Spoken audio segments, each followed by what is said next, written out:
Morning. मैं आपकी Shweta ma'am, MS secondary school Ajmer से। बच्चों, यूट्यूब पर यदि आप मेरे वीडियोस के द्वारा स्टडी करना चाहते हैं तो सर्च करें केमिस्ट्री बाय श्वेता मैम। बच्चों, फिजिक्स का हमारा चैप्टर चल रहा है साउंड, और साउंड का आज हम लोग देखने जा रहे हैं पार्ट सेकेंड। आज हम बच्चों पढ़ेंगे propagation of sound wave. Sound waves का प्रोपेगेशन कैसे होता है, यानी कि साउंड वेव यहाँ से जो साउंड का जो सोर्स होता है वहां से लेकर के साउंड हमारे कानों तक चलता कैसे है उसके बारे में अच्छी तरीके से समझेंगे। देखिए, हमारे ये क्या है, एक स्पीकर हमने ले लिया। स्पीकर यानी कि क्या है, ये साउंड का सोर्स है, ठीक है, जहां से साउंड आता है। अब सोर्स तो कुछ भी हो सकता है, ये जहां जैसे मैंने स्पीकर ले रखा है वैसे हमारा माउथ भी क्या है, साउंड का सोर्स है ना। क्लास में बच्चे शोर मचाते हैं, किससे शोर मचाते हैं? अपने मुंह से, ठीक है ना। माउथ से वो क्या करते हैं, साउंड को प्रोड्यूस करते हैं, तो शोर होता है, ठीक है। शोर तो कुछ भी कोई भी कर सकता है, जैसे कि फैन भी है। अब फैन चल रहा है, यदि वहां पर ऑयल ग्रीसिंग कम हो गई है और वहां पर फ्रिक्शन अगर ज्यादा हो गया है तो खटखट खटखट खटखट आवाज करता है, तो वो भी क्या कर रहा है, वहां से साउंड प्रोड्यूस कर रहा है। तो बहुत सारे सोर्स होते हैं साउंड के, ठीक है। तो जितने भी लिविंग होते हैं, living organism, non living organism, सब में क्या होता है, साउंड एक होता है ना। कोई भी चीज अगर यहाँ से पेन गिरता है तो पता पड़ जाएगा कि पेन गिर रहा है, और अगर 1 रुपीज का कॉइन अगर गिरता है तो भी पता पड़ेगा कि हाँ, ये 1 रुपी का कॉइन गिरा है, ठीक है ना। तो वो साउंड से हमको पता पड़ जाता है। तो हर एक चीज जो है वो साउंड प्रोड्यूस करती है। ओके, तो ये क्या हो गया, सोर्स ऑफ साउंड। साउंड का एक सोर्स हमने ले लिया। अब यहाँ से लेकर के और यहाँ हमारे कान तक जो साउंड आ रही है उसके बीच में ये जो यहाँ से यहाँ तक में क्या क्या हुआ है ना, कार्यक्रम टोटल क्या क्या हुआ है उसी को हम देखेंगे, उसी को हम बोलेंगे प्रोपेगेशन ऑफ साउंड वेव्स, ठीक है। तो चलिए देखिए कार्यक्रम क्या क्या हुआ है। यहाँ से लेके यहाँ तक में आने में है क्या, बीच में है क्या, मैं बोल रही हूँ और आप सुन रहे हैं, हमारे और आपके बीच में यहाँ पर क्या चीज मौजूद है। कुछ तो है जो कि इनविजिबल है, दिखाई नहीं दे रहा है। वो क्या है, वो है एयर, ठीक है। और एयर में क्या होते हैं, छोटे छोटे से पार्टिकल्स होते हैं, ठीक है ना। डस्ट पार्टिकल्स होते हैं, गैसेस होती हैं, ठीक है। तो हमारे और आपके बीच में यहाँ पर क्या है, एयर है, ठीक है।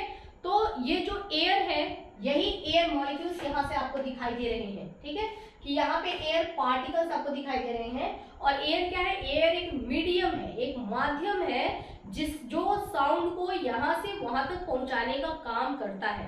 यानी कि साउंड यहाँ से प्रोड्यूस होगा, हमारे कान तक साउंड आएगा, तो मीडियम माध्यम यहाँ पे कौन बना है, यहाँ पे माध्यम बना है, ये एयर के पार्टिकल्स एक मीडियम बने हैं जो कि इनको पहुंचाने का काम करेंगे साउंड वेव्स को। जो ये जो साउंड का सोर्स है, इसने क्या किया, यहाँ से साउंड एनर्जी प्रोड्यूस की, ठीक है। ये एनर्जी कैसे प्रोड्यूस किया उसने, साउंड की वजह से, ठीक है ना। साउंड की वजह से एक साउंड एनर्जी यहाँ से प्रोड्यूस हुआ, यानी कि यहाँ से साउंड आ रहा है। अब मैं बोल रही हूँ ना, मेरे मुंह से यहाँ से साउंड आ रहा है, और जो साउंड आ रहा है उसकी उस एनर्जी के लिए क्या होगा कि यहाँ पर मेरे और आपके बीच में यहाँ पर क्या है, एयर पार्टिकल्स है, ठीक है। तो यहाँ पर जो नजदीक में, मेरे माउथ के जो नजदीक में एयर पार्टिकल्स यहाँ पे जो मौजूद होंगे, वो पार्टिकल्स क्या कर रहे हैं, मूवमेंट तो कर रहे हैं ना, चल रहे हैं। एयर के पार्टिकल्स में क्या होता है, आपस में मूवमेंट होता रहता है। एयर के पार्टिकल्स मूव तो कर रहे हैं, बट इनकी काइनेटिक एनर्जी बहुत ही कम होती है, तो लो काइनेटिक एनर्जी से, लेकिन ये इनमें मूवमेंट होता रहता है। अब क्या होगा कि जब मैंने यहाँ से साउंड एनर्जी इनको प्रोवाइड किया, तो जो पास वाले जो पार्टिकल्स थे ना, उन साउंड एनर्जी, वो एनर्जी इनको मिलती है, किसको, पास वाले को। तो जो ये चल रहे थे ना, यहाँ पे जो एयर पार्टिकल्स जो चल रहे थे, नॉर्मली चल रहे थे, अब वो क्या होंगे, उनको काइनेटिक एनर्जी मिल गया, ठीक है ना। काइनेटिक एनर्जी मिल गया, उसकी वजह से उस एनर्जी को लेकर के, मेरे माउथ से जो एनर्जी उनको मिली है, उस साउंड एनर्जी को लेकर के इनकी स्पीड क्या हो जाएगी, पहले नॉर्मली चल रहे थे, अब इनकी स्पीड क्या हो जाएगी, बढ़ जाएगी, है ना। तो फास्ट ये चलने लगते हैं, यानी कि पहले नॉर्मली ये वाइब्रेशन कर रहे थे, नॉर्मली, अब इनकी काइनेटिक एनर्जी बढ़ गई, तो ये क्या हो जाएगी, काफी तेजी से वाइब्रेट करने लगेंगे। और जब तेजी से वाइब्रेट करेंगे, यहाँ के सारे जो मॉलिक्यूल्स हैं वो एक साथ सबके सब क्या करेंगे, इनमें तेजी से वाइब्रेशन होने लगेगा। जब ये तेजी से वाइब्रेट करेंगे तो देखो, अब इसको जरा स्लो मोशन में करके देखो, तो ये ऐसे वाइब्रेट कर रहे हैं और ऐसे वाइब्रेट कर रहे हैं, ऐसे वाइब्रेट कर रहे हैं और ऐसे वाइब्रेट कर रहे हैं। तो जब ये ऐसे वाइब्रेट करेंगे, जब उधर को जाएंगे, तो यहाँ के जो एयर मॉलिक्यूल्स हैं उनके साथ जाकर के क्या करेंगे, टक्कर करेंगे, यानी कि क्या होगा, कोलिजन होगा, ठीक है ना। सारा कॉन्सेप्ट आपको एक साथ समझा के फिर मैं यहाँ पर आपको दिखाती हूँ। तो अब यहाँ पर क्या होगा, कोलिजन होगा, ठीक है। ये वाले जब देखो, जब ये इधर ही है, ठीक है, तब तो ये दूर आ रहे हैं, बट ये जब इधर को जा रहे हैं तो ये क्या करेंगे, वाइब्रेशन तो ऐसे ही होगा ना। वाइब्रेशन कैसे होता है, अगर मैं इसको वाइब्रेट करूंगी तो कैसे होगा, स्लो मोशन में करके देखो तो इसको वाइब्रेट ऐसे ही तो कर रहे हैं वाइब्रेट, ठीक है ना। और यहाँ पर भी क्या हो रहा है, यही तो वाइब्रेशन हो रहा है, ये इधर को जा रहा है इधर को आ रहा है, इधर को जा रहा है इधर को आ रहा है। और ये काम पहले भी चल रहा था, लेकिन साउंड एनर्जी मिलने के बाद ये काम क्या हो जाता है, काफी फास्ट होने लगता है। तो पार्टिकल्स जो है वो तेजी से वाइब्रेट करने लगते हैं। तो जब ये इधर थे तो कोई बात नहीं, लेकिन जब ये इधर जाते हैं तो यहाँ के जो एयर पार्टिकल्स हैं उनके साथ क्या करते हैं, वो टक्कर करते हैं। जब उनको टक्कर करते हैं तो इन्होंने क्या किया, अपनी काइनेटिक एनर्जी उनको ट्रांसफर कर दी, ठीक है ना, बगल वाले को। अब वो आकर के टकरा गए, ठीक है, तो काइनेटिक एनर्जी बगल वाले के पास चला गया। अब वो भी वही कार्यक्रम करेंगे, वो भी ऐसे ऐसे मूव कर रहे हैं, तो वो क्या करेंगे, वो भी जब उधर को जाएंगे तो वो एनर्जी अगले वाले को ट्रांसफर करेंगे। अब यहाँ से ऐसे ऐसे काइनेटिक एनर्जी इसने पहले वाले, इसने काइनेटिक एनर्जी इसको ट्रांसफर की, इसने काइनेटिक एनर्जी इसको ट्रांसफर की, इसने काइनेटिक एनर्जी इसको ट्रांसफर की। काइनेटिक एनर्जी ट्रांसफर होते होते होते होते इसी काइनेटिक एनर्जी के फॉर्म में होते होते साउंड यहाँ से सोर्स से जहां से निकल रहा है वहां से होते होते होते कानों तक पहुंच जाता है, ठीक है। तो साउंड वेव का प्रोपेगेशन ऐसे ही होता है, चलता ऐसे ही है, ठीक है। और भी चीजें हम जानेंगे। यहाँ देखिए, अब देखिए यहाँ पर नजदीक में ये सारे एयर मॉलिक्यूल्स हैं, ओके। इनको क्या मिला, इनको पहले मिलता है साउंड एनर्जी। साउंड एनर्जी कौन दे रहा है, ये यहाँ से साउंड एनर्जी इनको मिलता है। तो उसकी वजह से इनका nearest set of air particles, जो नजदीक में एयर पार्टिकल्स के जो सेट हैं, उनकी काइनेटिक एनर्जी बढ़ जाएगी। काइनेटिक एनर्जी बढ़ जाएगी तो क्या हो जाएगा, देखो गेट काइनेटिक एनर्जी। एक तरीके से उनको काइनेटिक एनर्जी मिला और काइनेटिक एनर्जी उनकी इंक्रीज हो गई साउंड एनर्जी लेकर के। आप यहाँ से कह सकते हैं कि इन्होंने साउंड एनर्जी लिया और जिसकी वजह से क्या हुआ कि इनकी काइनेटिक एनर्जी बढ़ गई। जब काइनेटिक एनर्जी बढ़ गई तो इनमें वाइब्रेशन भी क्या हो गया, फास्ट वाइब्रेशन होने लगा। और जब फास्ट वाइब्रेट करेंगे तो जाहिर सी बात है कि क्या करेंगे, जाकर के सामने वाले से टकराएंगे, यानी कि तभी में कोलिजन होगा, ठीक है ना। टक्कर होता है, बराबर टक्कर होने लगेगा, बराबर टक्कर होने लगेगा, कोलिजन होगा। जब ये कोलिजन होगा तो क्या करेंगे, ये काइनेटिक एनर्जी, अपनी एनर्जी जब उससे टकराएंगे तो उसको ट्रांसफर कर देंगे, और अगला वाला उसके अगला वाला जब वो टकराएगा तो वो अपनी एनर्जी अगले वाले को ट्रांसफर करेगा, वो अपनी एनर्जी अगले वाले को ट्रांसफर करेगा। इस तरीके से ये कार्यक्रम जो है वो कंटिन्यू होता रहेगा, ठीक है। अब देखिए इस तरीके से यहाँ से लेकर के और काइनेटिक एनर्जी यहाँ तक आ गया है ना, चलते चलते चलते चलते काइनेटिक एनर्जी यहाँ से इसने दिया था साउंड एनर्जी और काइनेटिक एनर्जी इसने इसको पास किया, इसने इसको पास किया, इसने इसको पास किया, इसने इसको पास किया। मॉलिक्यूल्स कहीं नहीं जा रहे हैं, मॉलिक्यूल्स तो केवल वाइब्रेट कर रहे हैं, ठीक है ना। पार्टिकल्स जो है यार पार्टिकल्स वो तो केवल वाइब्रेट कर रहे हैं, ट्रांसफर क्या कर रहे हैं, वो अपनी काइनेटिक एनर्जी ट्रांसफर कर रहे हैं। तो काइनेटिक एनर्जी यहाँ से अगले को अगले को अगले को अगले को अगले को इस तरीके से आगे बढ़ता रहता है। तो हम कह सकते हैं कि जो ट्रांसफर ऑफ काइनेटिक एनर्जी का जो ट्रांसफर हो रहा है, एक तरीके से आप कह सकते हैं कि वही साउंड वेव ही चल रहा है वो, ठीक है ना। साउंड का ही तो ट्रांसफर हो रहा है, काइनेटिक एनर्जी का ट्रांसफर हो रहा है, मतलब क्या ट्रांसफर हो रहा है, साउंड का ट्रांसफर हो रहा है, ठीक है। साउंड वेव का ये ट्रांसफर हो रहा है, ठीक है ना। तो साउंड वेव का जो प्रोपेगेशन होता है यहाँ से वहां तक चल रहा है, वो किसकी वजह से, काइनेटिक एनर्जी के ट्रांसफर होने की वजह से होता है, ओके। अब जो ये वाइब्रेशन हुआ, मॉलिक्यूल्स जो वाइब्रेट किए, वो वाइब्रेशन आप जानते ही हैं वाइब्रेशन कैसा होता है। वाइब्रेशन तो ऐसे ही होता है, टू एंड फ्रो मोशन, है ना। तो किस तरीके का वाइब्रेशन में मोशन हो रहा है, मॉलिक्यूल्स का मोशन कैसा हो रहा है, टू एंड फ्रो है, ठीक है। ऐसे गया फिर ऐसे गया, है ना, आगे जा रहा है पीछे जा रहा है, यहाँ से। अब यहाँ ये सारा कार्यक्रम यही हो रहा है, सामने यही हो रहा है, बट ये इनविजिबल है, दिखाई नहीं दे रहा है। आपको अपने दिमाग के अंदर इसका इमेज बनाना पड़ेगा कि मैं बोल रही हूँ तो यहाँ के मॉलिक्यूल्स ऐसे ऐसे वाइब्रेट कर रहे होंगे, वो टकरा करके अगले वाले को दे रहे होंगे एनर्जी, ठीक है। ये सारा कार्यक्रम यही हो रहा है। तो एयर मॉलिक्यूल्स एक बार ऐसे जा रहे हैं टू, उधर गए fro, to fro, to fro. Motion कैसे चल रहा है इनका, to and fro, to and fro, आगे पीछे, to and fro, to and fro, to and fro, ठीक है ना। तो इस तरीके से क्या कर रहे हैं, ये वाइब्रेट हो रहे हैं ना, टू एंड फ्रो मोशन में ये वाइब्रेट होते हैं इस तरीके का, ओके। अब देखिए जब ये मॉलिक्यूल्स, अभी नीचे वाली बात मैं आपको बता रही हूँ, जब ये मॉलिक्यूल्स, जैसे पूरा यहाँ पे ग्रुप है मॉलिक्यूल्स का, ठीक है ना, एयर पार्टिकल्स का यहाँ पे ग्रुप है, और एयर पार्टिकल्स का जैसे मेरे मुंह के पास में यहाँ पे जो एयर पार्टिकल्स का पूरा यहाँ पे ग्रुप होगा और उसके बगल वाले एयर पार्टिकल्स का ग्रुप होगा। जब ये उसके साथ जाकर के टकराएगा, ठीक है, तो ये ग्रुप, मान लो ये वाला ग्रुप है एयर पार्टिकल्स का और दूसरा ये है, जब ये दोनों पास आएंगे आकर के जमीन में टक्कर होगी, ठीक है ना, ये आ रहे हैं पास में और आकर के टकरा रहे हैं। क्यों टकरा रहे हैं, क्योंकि काइनेटिक एनर्जी बढ़ गई थी, इनका मूवमेंट फास्ट हो गया था, तेज वाइब्रेट तेजी से करने लगे थे तो आकर के ऐसे टकरा गए। जब ये टकराएंगे तो दोनों एक दूसरे के पास दिखाई दे रहे हैं ना आपको, तो यहाँ पर देखिए एक दूसरे के पास जब बहुत सारी भीड़, एक भीड़ ग्रुप का मतलब भीड़ एक इधर है ना, बहुत सारे लोगों का एक पूरा झुंड और ये बहुत सारे लोगों का झुंड, मतलब झुंड किस चीज का है, वो पार्टिकल्स का है, और दोनों झुंड जब आकर के टकराता है तो एक जगह पे सारा झुंड जो है वो बहुत नजदीक आ जाता है और हमको एक जगह पे ज्यादा दिखाई देता है। अब यहाँ पर देखिए एक जगह पे आपको क्या दिखाई दे रहा है, यहाँ पे 2 हाथ दिखाई दे रहे हैं, ठीक है ना यहाँ पे, लेकिन जैसे ही वापस टकराने के बाद टू एंड फ्रो मोशन, टकराने के बाद क्या होगा, वापस जाएगा, ठीक है, वापस जाएगा तो आपको खाली खाली सा दिख रहा है ना, फिर टकराएगा तो फिर वापस आएगा यहाँ पर, है ना।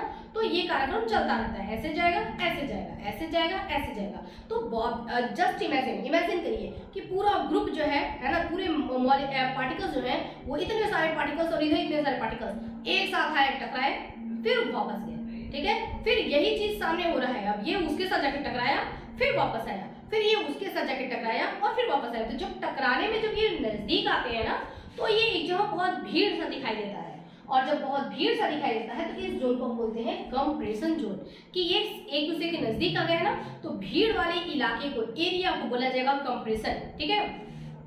जब ये दूर जाएंगे तो उसको हम क्या बोलते हैं, रेयरफैक्शन, ठीक है।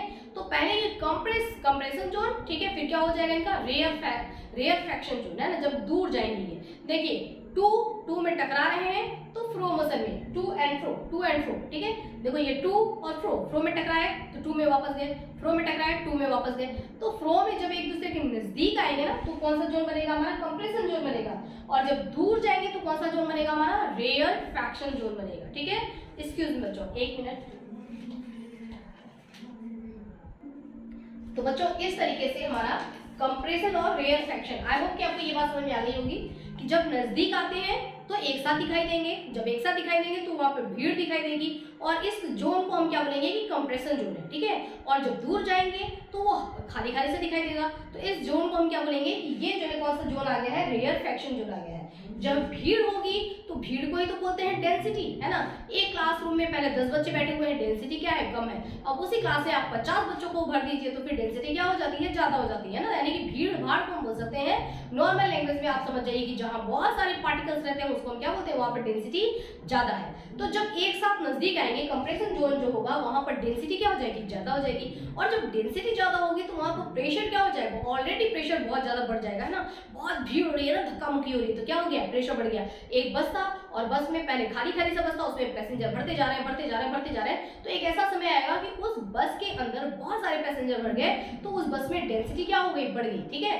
यानी कि वही हो गया, कौन सा जोन बन गया, ये कंप्रेशन जोन बन गया, ठीक है ना। अब कंप्रेशन जोन बढ़ गया है, बहुत सारे लोग एक साथ ही दिखाई दे रहे हैं और पूरा भीड़ हो गई उसमें, यानी कि उसकी डेंसिटी बढ़ गई, और डेंसिटी बढ़ गई तो पैर रखने की जगह नहीं है, सब एक दूसरे को धक्का मुक्की कर रहे हैं, तो यानी कि प्रेशर भी क्या हो गया, बढ़ गया, ओके।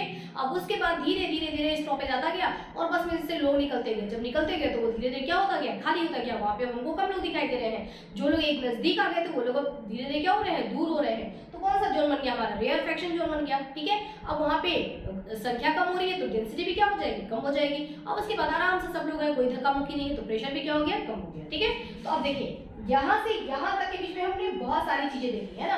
अभी अब देखते चलिए और भी चीजें देख लेते हैं, फिर एक साथ सबका हम समरी देख लेंगे। तो आपने देखा कि इस यहाँ से यहाँ तक में जो पार्टिकल्स हैं उन पार्टिकल्स का रेयरफैक्शन जोन और कंप्रेशन जोन भी बनता है, ठीक है, जब ये वाइब्रेट करते हैं। अब हम आते हैं कि जब ये वाइब्रेट कर रहे थे, इधर से इधर की तरफ जब चल रहे थे ये, तो उसमें साउंड किधर जा रहा है। अब मैं बोल रही हूँ तो साउंड किधर जा रहा है, मैं बोल रही हूँ तो साउंड जो है वो सीधे जा रहा है, ठीक है ना, आपके पास तक जा रहा है, साउंड सीधे जा रहा है। तो साउंड का direction of the kinetic energy किधर को ट्रांसफर हो रही है, ये साउंड जहां से निकल रहा है साउंड एनर्जी, तो यहाँ से होते हुए साउंड एनर्जी किधर ट्रांसफर हो रही है, देखो इधर इधर इधर इधर कानों तक आएगी, ठीक है ना। तो ट्रांसफर कहां से हो रहा है, यहाँ से लेकर के और यहाँ तक साउंड एनर्जी आ रहा है, ठीक है। मतलब direction of the kinetic energy यानी कि उसी को आप बोल सकते हैं साउंड एनर्जी जो ट्रांसफर हो रहा है, या उसी को आप बोल सकते हैं साउंड वेव जा रहा है ना एक जगह से दूसरी जगह तक, तो इन सब का डायरेक्शन इधर को है, ओके। और डायरेक्शन ऑफ द पार्टिकल्स किधर को जा रहे हैं, तो पार्टिकल्स भी तो उस एनर्जी को लेकर के इस साउंड, जिधर साउंड चल रहा है उधर ही पार्टिकल्स भी क्या कर रहे हैं, पार्टिकल्स भी उधर ही चल रहे हैं। दोनों कैसे चल रहे हैं, बिल्कुल ऐसे, ठीक है। साउंड पार्टिकल्स ही तो साउंड पहुंचा रहे हैं ना, तो दोनों का डायरेक्शन क्या है, बिल्कुल पैरेलल, ठीक है।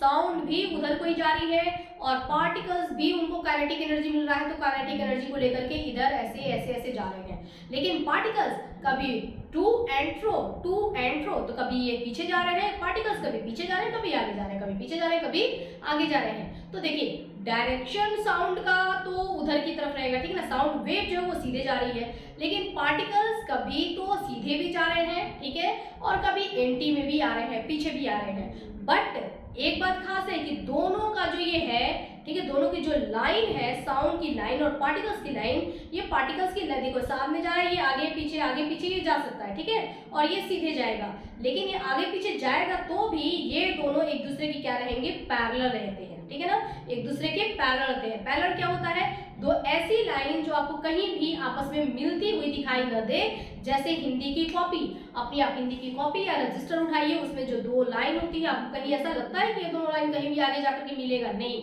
तो वो दोनों लाइन क्या है, एक दूसरे के पैरेलल है, ठीक है, तो पैरेलल लाइन होनी चाहिए, है ना। तो यहाँ पर क्या है कि जो काइनेटिक एनर्जी वेव जो हमारा ट्रांसफर हो रहा है, साउंड वेव के चलने का, साउंड वेव का डायरेक्शन और पार्टिकल्स का डायरेक्शन ऐसे भी हो सकता है, पार्टिकल्स का डायरेक्शन उल्टा भी हो सकता है, बट ये तीनों क्या रहेंगे, एक दूसरे के पैरेलल रहते हैं, ठीक है, ये बात क्लियर हो गई। नेक्स्ट हम आते हैं साउंड वेव, और साउंड वेव जो होता है इसको प्रेशर वेव भी कहा जाता है या इसको लॉन्गिट्यूडिनल वेव भी कहते हैं। अब इसको प्रेशर वेव हम क्यों कहते हैं, प्रेशर वेव इसलिए कहते हैं क्योंकि हमने देखा कि यहाँ पर प्रेशर का जिक्र किया गया है, ठीक है, कि यहाँ पर जो कंप्रेसर जोन बनता है, इस वेव को चलने में यहाँ पर दो जोन बन रहा है, कंप्रेशन जोन और रेयरफेक्शन जोन। तो कंप्रेशन जोन जो बनता है, यहाँ पर प्रेशर क्या हो जाता है, ज्यादा हो रहा है, तो बराबर यहाँ पे हम देख रहे हैं कि कभी प्रेशर ज्यादा हो रहा है, कभी प्रेशर कम हो रहा है, कभी प्रेशर ज्यादा हो रहा है, कभी प्रेशर कम हो रहा है, तो प्रेशर का भी अपना रोल है, इस वजह से इसको प्रेशर वेव भी कहा जाता है, ठीक है। तो ये क्या होता है, इसको साउंड वेव कहा जाता है, प्रेशर वेव कहा जाता है, या फिर इसको हम लॉन्गिट्यूडिनल वेव कहते हैं। लॉन्गिट्यूडिनल वेव के बारे में आगे मैं और आपको अच्छी तरीके से समझाऊंगी नेक्स्ट वीडियो में, ओके। अब देखिए, अगर इसका हम ग्राफिकल रिप्रेजेंटेशन देखें कि ये जो चल रहे हैं मॉलिक्यूल्स, इनका ग्राफिकल रिप्रेजेंटेशन बताइए। तो ग्राफिकल रिप्रेजेंटेशन में हम देखेंगे कि जब वो मॉलिक्यूल्स को जब हम देखेंगे ना, जो पार्टिकल्स हैं उनके चलने को जब हम देखेंगे तो हमको ऐसा मिलता है कि अब देखो जो पार्टिकल्स चल रहा है, ठीक है, उस पार्टिकल्स के पैर में कलर लगा दो, है ना। अब पार्टिकल्स चल रहा है और तुम कलर लगा दो तो पता पड़ता जाएगा कि अच्छा तुम किधर किधर से गए थे, कैसे कैसे गए थे। तो वो जो लाइन मिलेगी ना जो पार्टिकल्स के चलने की, वो हमको कुछ ऐसी ही मिलती है, ठीक है। इस वजह से इस चीज को वेव के फॉर्म में, अगर हमको ग्राफिकल वेव के फॉर्म में दिखाना होता है तो हम इसको ऐसे इस तरीके से इसको शो करते हैं, जिसके बारे में डिटेल में मैं आपको नेक्स्ट वीडियो में बताऊंगी, ओके। तो अब यहाँ पर आपको ये सारी बातें समझ में आ गई होंगी। एक बार इसको देख लीजिए कि पार्टिकल्स यहाँ से यहाँ तक साउंड आता कैसे है। तो सबसे पहले जो सोर्स ऑफ साउंड होता है वो एनर्जी देता है। कौन सा एनर्जी देता है? साउंड एनर्जी देता है।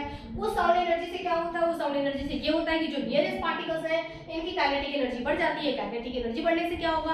काइनेटिक एनर्जी बढ़ने से ये तेजी से वाइब्रेट करने लगेंगे। उससे क्या होगा? उससे ये होगा कि जब ये तेजी से वाइब्रेट करेंगे तो बगल वाले को ये टक्कर देंगे। तो टक्कर देने से क्या होगा? टक्कर देने से ये होगा कि बगल वाले की भी काइनेटिक एनर्जी बढ़ जाएगी। अपनी काइनेटिक एनर्जी इन्होंने ट्रांसफर की, बगल वाले की भी काइनेटिक एनर्जी बढ़ जाएगी, वो भी यूं ही इस तरीके से वाइब्रेट होने लगेगा। इससे क्या होगा? इससे ये होगा कि काइनेटिक एनर्जी का आगे से आगे आगे ट्रांसफर होने लगेगा। और फिर और क्या होगा? जब ये टकराते हैं आपस में तो एक जगह इकट्ठे होते हैं। जब एक जगह इकट्ठे होते हैं तो कौन सा जोन बनता है? कंप्रेशन जोन बनता है। कंप्रेशन जोन में क्या होगा? कंप्रेशन जोन में भीड़ ज्यादा हो जाती है, यानी कि प्रेशर बढ़ जाता है, डेंसिटी बढ़ जाती है। वापस ये हटते हैं जब, तो वहां पर ये क्या बनता है? रेयरफेक्शन जोन बनता है। तो यहाँ पर एक बार कंप्रेशन जोन बनेगा, एक बार रेयरफेक्शन। कंप्रेशन रिपीट होगा, है ना। कंप्रेशन जोन है, फिर रेयरफेक्शन है, फिर कंप्रेशन जोन है, फिर रेयरफेक्शन है, फिर कंप्रेशन जोन है, फिर रेयरफेक्शन है। अच्छा ठीक है, ये कैसे बनता है कंप्रेशन और रेयरफेक्शन? क्यों? क्योंकि वाइब्रेशन जो होता है वो कैसे होता है? टू एंड फ्रो मोशन होता है वो, ठीक है। आगे जाएगा पीछे आएगा, आगे जाएगा पीछे आएगा। तो टू एंड फ्रो मोशन की वजह से ही क्या होता है? कंप्रेशन और रेयरफेक्शन जो होता है, ठीक है। ये सारी बातें आप लोगों को क्लियर हो गई। और दोनों किस डायरेक्शन में चलते हैं? तो काइनेटिक एनर्जी का ट्रांसफर किधर से हो रहा है? इधर से इधर की तरफ ट्रांसफर हो रहा है। तो वेव भी किधर से किधर चलेगा? वेव भी इधर से इधर चलेगा। यानी हमको सुनाई किधर से देगा? स्पीकर की साउंड हमको हमारे कान तक आएगी, यानी कि इधर की तरफ सुनाई देगा। क्या पार्टिकल्स भी यहाँ से होकर के पार्टिकल्स जा रहे हैं हमारे कान तक साउंड को लेकर के? बिल्कुल नहीं। पार्टिकल्स केवल एनर्जी ट्रांसफर कर रहे हैं और कुछ नहीं कर रहे हैं। तो हमको हमारे कानों तक एनर्जी आती है, काइनेटिक एनर्जी उस साउंड को लेकर के आ रहा है। यानी कि यहाँ से यहाँ तक पार्टिकल्स ट्रांसफर नहीं हो रहे हैं, बल्कि केवल और केवल वो अपना काइनेटिक एनर्जी बगल वाले को दे रहे हैं। तो काइनेटिक एनर्जी ट्रांसफर होते होते साउंड वेव हमारे पास तक पहुंच जाती है। आई होप कि इतनी बातें आपको क्लियर हो गई होंगी। अब चलिए इधर देखते हैं। देखिए अब अगर हम बात करें कि अगर यहाँ पे साउंड चल रहा है, ठीक है, और साउंड चल रहा है तो आपके यहाँ पे 2-3 मतलब डिस्टेंस पे मान लो कि ये 3 पर्सन खड़े हैं, ओके, चिंटू मिंटू निंटू है ना, 3 पर्सन ही खड़े हैं, तो सबसे ज्यादा साउंड किसको आएगा? सबसे ज्यादा साउंड किसको आएगा? चिंटू को आएगा, ठीक है। उससे कम साउंड किसको आएगा? मिंटू को आएगा। उससे कम साउंड किसको आएगा? पिंटू को आएगा, ठीक है, चिंटू मिंटू पिंटू, है ना। तो सबसे ज्यादा साउंड इसको, उससे कम इसको, उससे कम इसको। सबसे ज्यादा साउंड इसको क्यों आया? क्यों? क्योंकि ये एकदम नजदीक में खड़ा था, ठीक है। तो नजदीक में खड़े होने से क्या होगा? साउंड ज्यादा क्यों आएगा, ठीक है। ये यहाँ पर है काइनेटिक एनर्जी तो बराबर ट्रांसफर होती जा रही है ना, तो साउंड तो यहाँ तक भी उतना ही आना चाहिए।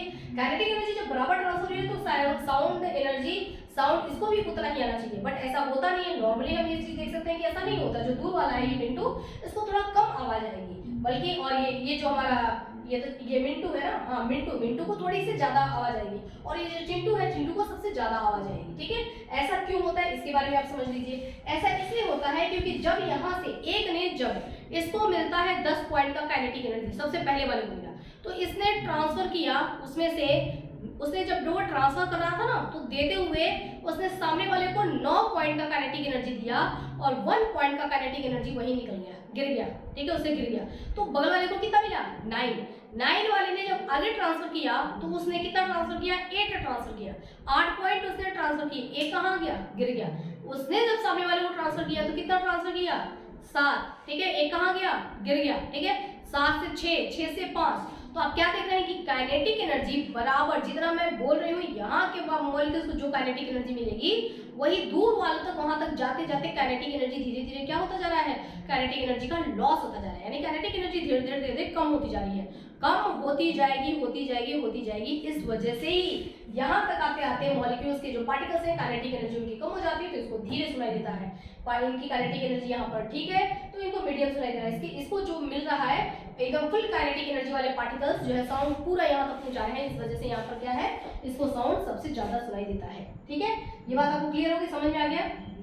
देखिए भगवान ने भी क्या एडजस्टमेंट किया है कि अगर हमारा कान जो है ना, दूर से कोई साउंड आ रहा है और आते आते हो सकता है कि साउंड यहाँ तक, जब तक कान तक पहुंचे तब तक उस साउंड की काइनेटिक एनर्जी बहुत ही कम हो जाए, ठीक है। तो साउंड वो हमारे ब्रेन तक पहुंचेगा कैसे? अंदर कान के अंदर भी तो एक्सटर्नल ईयर है, मिडिल ईयर है, इनर ईयर है, तो वहां तक पहुंचेगा कैसे? तो गॉड ने क्या किया है कि यहाँ तक कहते हैं गॉड की वेव को, साउंड वेव को, कि बस किसी तरीके से तू यहाँ से अंदर जाकर के ईयर ड्रम पे टकरा, एक बार बस तू ईयर ड्रम पे टकरा जा। ये जाता है वहां से और एक बार जाकर के जहां ईयर ड्रम पे टकराता है ऐसे डम, ठीक है, ईयर ड्रम पे टकराते ही तुरंत क्या होता है कि वहां से इसकी काइनेटिक एनर्जी को बढ़ा दिया गया, है ना, अंदर जाकर के काइनेटिक एनर्जी को बढ़ा दिया गया, ताकि अब तुम आराम से घूम घूम करके तुमको जहां तक पहुंचना है, ब्रेन तक पहुंचना है, वहां तक पहुंचेगा ही पहुंचेगा। समझ गए?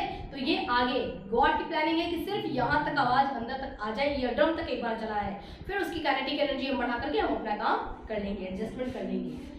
बच्चों ये बात आपको समझ में आ गई। तो यहाँ से साउंड इसको कम क्यों आई? क्योंकि लॉस ऑफ काइनेटिक एनर्जी, क्योंकि बहुत सारे काइनेटिक एनर्जी का क्या होता है, बीच बीच में लॉस होता रहता है, इस वजह से आवाज सेम टू सेम दूर तक भी नहीं रहती है।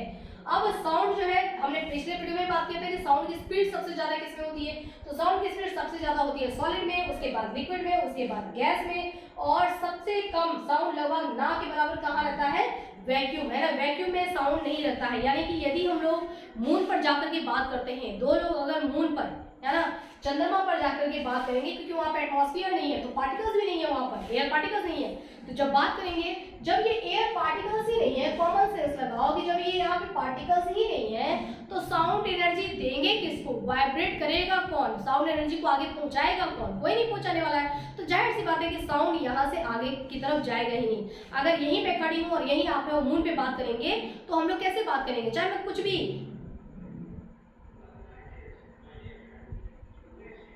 यही चलेगा, है ना, चाहे कुछ भी मैं आपको बोलूं, कितना भी बोलूं, कुछ चिल्लाऊं, है ना, क्लास में भी मैं बताती हूँ बच्चों को कि मतलब आप शो, मैं आवाज दे रही हूँ बच्चों को, कुछ भी मैं बोल रही हूँ, बच्चों को साउंड नहीं आएगी। क्यों नहीं आएगी? क्योंकि वहां पर क्या है, एटमॉस्फेयर नहीं है, पार्टिकल्स नहीं है जो कि साउंड को काइनेटिक एनर्जी के थ्रू आगे तक पहुंचा सके। ओके, तो वैक्यूम में साउंड नहीं आती है। सॉलिड में सबसे ज्यादा साउंड इसलिए आती है क्योंकि सॉलिड के मॉलिक्यूल्स बहुत घने घने हैं, एकदम पास पास है, डेंसिटी वहां की बहुत ज्यादा है, तो ट्रांसफर जल्दी होता है, फास्ट होता है। लिक्विड के मॉलिक्यूल्स थोड़े दूर दूर रहते हैं, तो वहां पे ट्रांसफर करने में थोड़ा सा टाइम लगता है। गैस के मॉलिक्यूल्स बहुत दूर दूर रहते हैं, तो वहां पर भी ट्रांसफर करने में बहुत ज्यादा टाइम लगता है, ठीक है, और वैक्यूम में तो साउंड आती ही नहीं है। ओके, अब ये आपकी बुक में एक एक्सपेरिमेंट दिया हुआ था कि एक हमने ये ले लिया बेल जार, और इस बेल जार में क्या है, ये एक इलेक्ट्रिक बेल लगाया गया है। ओके, अब इस बेल जार के अंदर पहले यहाँ पर हवा भरी हुई है।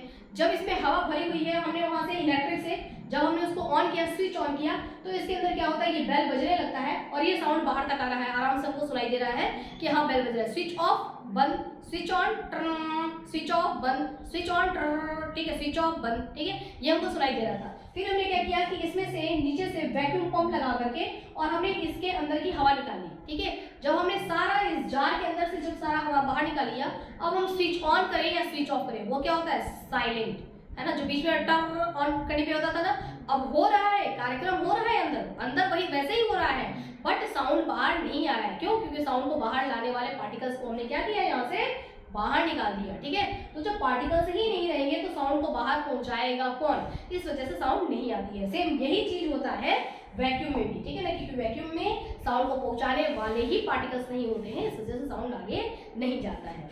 आई थिंक आपको ये सारी बातें आज की समझ में आ गई होंगी बच्चों। आज हमने देखा साउंड का सेकंड पार्ट, अब थर्ड पार्ट में इसी चैप्टर को आगे हम कंटिन्यू करेंगे। अगर आपको वीडियो अच्छा लगा है और सारी बातें समझ में आती हैं तो प्लीज़ वीडियो को लाइक करिए, अपने फ्रेंड सर्कल में जिनको जरूरत है वहाँ पर वीडियो को शेयर करिए। अच्छा लगा हो तो अच्छे अच्छे कमेंट कर दीजिए। अगर कुछ क्वेश्चन पूछना हो तो आप कमेंट बॉक्स में लिख करके पूछ सकते हैं। और बच्चों, आप अगर मेरे चैनल पे पहुँचना है, सबसे पहले आप जो है ये केमिस्ट्री बाय श्वेता मैम ऐसा सर्च करके आप मेरे चैनल पे पहुंच जाते हैं। वहाँ वीडियो के बगल में प्लेलिस्ट जो होता है ना, वहाँ प्लेलिस्ट आप चेक किया करें। प्लेलिस्ट में आपको बहुत सारे मिल जाएंगे, जैसे केमिस्ट्री के वीडियोस आपको मिल जाएंगे, ठीक है, सारे चैप्टर के, एक चैप्टर के सारे वीडियो आपको एक जगह इकट्ठा मिल जाएगा। आपने एक वीडियो क्लिक किया और पूरा चैप्टर को डन, ठीक है ना, सारे एक के बाद अपने आप कंटिन्यूटी में चलते जाएंगे और आपका वीडियो जो है वो पूरा चैप्टर आपका कंप्लीट हो जाएगा। तो प्लेलिस्ट में जाकर के चेक करिए, तो आपको एक चैप्टर के सारे वीडियो आपको एक जगह ही मिल जाएंगे। तो बच्चों, आज के लिए इतना ही। स्टडी करते रहिए। Next day.